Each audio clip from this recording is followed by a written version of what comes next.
Hey everybody, it's Jason Blaha here, and once again it is time for my client Jack's vlog.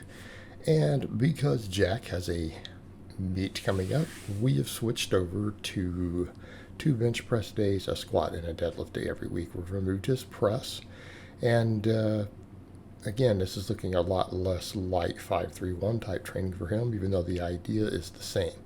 So he did pretty good this week overall. This is supposed to be a 2+ week for him on the reps for the plus sets, and he managed to get 2 on the squat and then failed a rep, but then we got 3 and 3 on the bench and the deadlift. So he's definitely in PR territory for the deadlift. I'm hoping he's going to get at least a 20-pound meet PR on his deadlift, even though he's in a lighter weight class.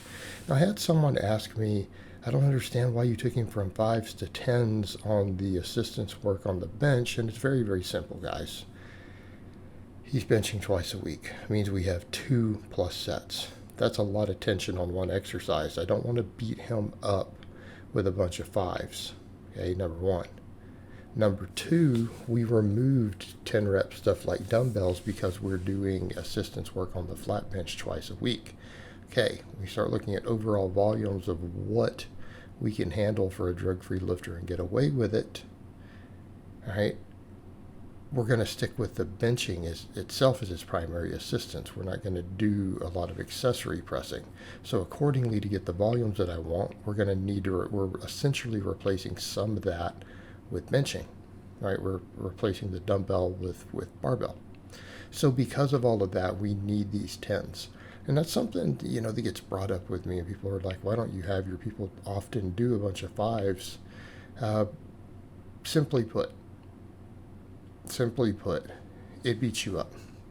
We're already doing heavy work. All my lifters, or the vast majority of them, are either doing something with a heavy AMREP type set at the start, or they're doing conjugate with max work and speed work.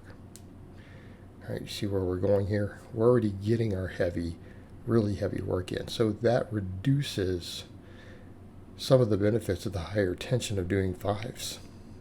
Okay, usually a 5x5 or something of that nature is done as a primary training modality. Okay, it's done as a primary training modality. All right, so he missed the 3rd rep on that squat, but really it was supposed to be a 2+ set. We're actually good there on the squat, although I'm a little worried he dropped that weight behind him. You guys need to not ever be in that habit, okay? Especially if you're ever going to power lift, you have to be in that habit of never dumping the weight behind you. It's a good way to get a lifetime ban from federations. A lot of feds will ban you for life. You won't be competing in their meets again if you ever do that. So just something to be aware of. Plus, it's dangerous, right? It hurts people. But looking at what we're doing for supplemental work here, we are doing 5s on the squat and the deadlift for him for this phase, right? And again, it's only because of the training style we're using. So the bench day, we did benching, we did pull-ups, we did tricep press downs. All right, on his squat day, we're doing a little bit of heavier assistance work on the squat. Again, this is just for peaking for a meet for him on the system we are currently using. So I want people to understand that difference. Hey, this is purely for peaking, and we're only doing it on 2 exercises, and it's not something I like to put people on long term.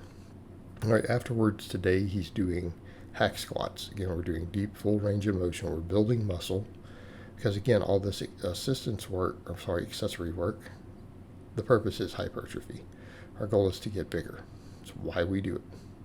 So he does, this week, hack squats, and he does hanging leg raises, which again, you guys already know how I feel about the hanging leg raise. I think it's arguably the best. So we'll just call it better. One of the better abdominal exercises that carries over to your squat. Okay, mainly because it works the hip flexors and everything, and puts us in traction. Right, we decompress the spine. All right, after that, we have our second benching day of the week, and he pretty much replicated his performance, which is, what I'd like to see on the second bench day each week. I'd like to see us get similar amounts of reps right? I want them to look very similar. Again, I don't want to see performance degrade through the week. And again, what I want to point out, this is purely for getting him ready for a meet, right? Just the way that we're doing this, right? That's it. Then we do 5 by 10 back off work. And I actually have this day changed up a little bit from the first day. It's changed a little bit. So we do our back off benching, our 5 sets of 10, but then I'm changing the other supplemental work on this day. In other words, instead of pull-ups and press downs, we're doing one-arm dumbbell rows. Right, doing one-arm dumbbell rows. I'm allowing him to do some curls on this day because he does like curls. Right, he wants to have a little bit of arm, and I don't have enormous amounts of pulling volume. Right, so we don't have enormous amounts of it. We can get away with that to some extent. It's fine. Some of my lifters who do a lot of pulling, I don't put any bicep work in. It's number one, not necessary. Number two, I don't want the risk of overuse. Okay. And people forget that, everyone starts talking about protecting their biceps. They're scared of deadlifts. If you see the statistics for what surgeons repair biceps for, you'd be scared of curls. Okay. They actually attach far, far, far fewer biceps that have ruptured from deadlifts than they do from curls. Curls are their number one cause. Right? They're the number one cause of tearing biceps off and having to have them repaired. And, it makes sense because supine grip curling is not really, a normal movement pattern for humans. It really isn't. And it is prone to overuse because of the sheer amount of curling younger guys like to do. So we're taking again, not really the most natural of movement patterns, and then we're overusing it. Okay, well, of course you see stuff rupture. All right, deadlifts, we're in a real good place. I believe he did 480 for a triple, right, which is, again, a PR for him.